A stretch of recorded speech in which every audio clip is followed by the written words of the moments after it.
মিক্সারের সরষে দিই, জিরা, ধনিয়া, গোলকি, আদা রসুনের সব পেস্ট, এখানে মশলা তো এটা দিয়ে দেবো।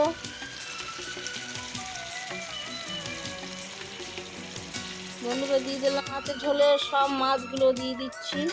খাজাতেও খাচ্ছে সব বাচ্চাগুলো। এই যে বিছিয়ে দিলাম। আমার তরকারি এবার কমপ্লিট। আর একটু কুকিং বন্ধুরা, এই তরকারিটা কমপ্লিট হয়ে যাবে। আপনারাও এরকমভাবে সরষে বাটা দিয়ে ঝোল খেতে পারেন, ঝাল খেতে পারেন, মাছের টক খেতে পারেন, যেভাবে চাইবেন। এটা